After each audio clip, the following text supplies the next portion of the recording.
Russell.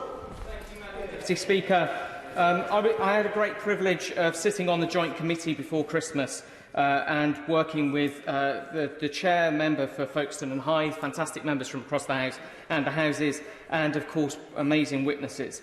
And what we heard were repeated stories of platforms profiting from pain and from prejudice.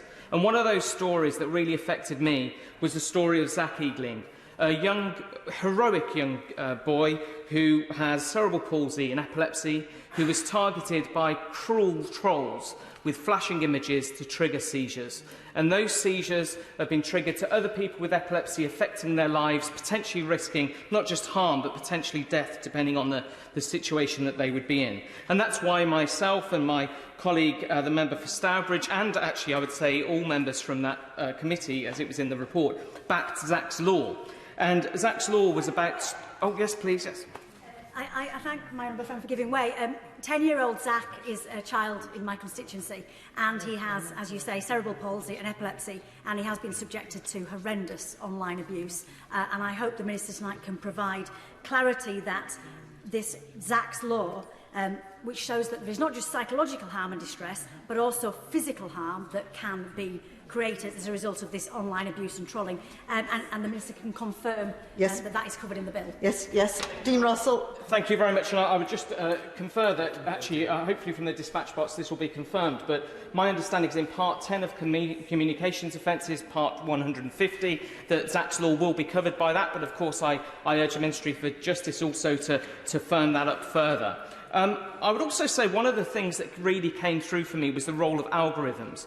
And the only analogy I could find in the real world around the danger of algorithms was an analogy actually with narcotics. These are organisations who were focusing and targeting harmful content towards people to get them to be more addicted to harm, more addicted to harmful content. And actually, by doing that, they were numbing the senses of people who were using technology and social media to engage in practices that actually did them harm, that turned them not only against others, but against themselves. And we heard some awful stories of people with using things like barcoding, which was young girls cutting themselves, which was just the most vile things to see, especially as a parent myself. But also this idea that it was okay to be abusive to other people, but also the fact that it actually made it normalised to hurt oneself, and to hurt oneself in ways that could actually be undoable in the future. And I think for me that really turned into the point that when we're looking at numbing senses, I was really pleased that within the bill we've talked today about the metaverse.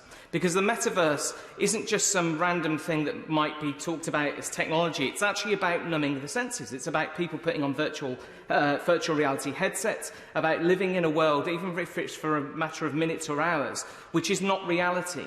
And my concern as we move forward is that as we look at these technologies, as we look at virtual reality, children and young people will be encouraged to spend more time in a world that is not real, that could actually have more harmful content. And these worlds are increasingly more and more accurate in terms of their reality, in terms of the impact that they can have, and the ability for user-to-user engagement.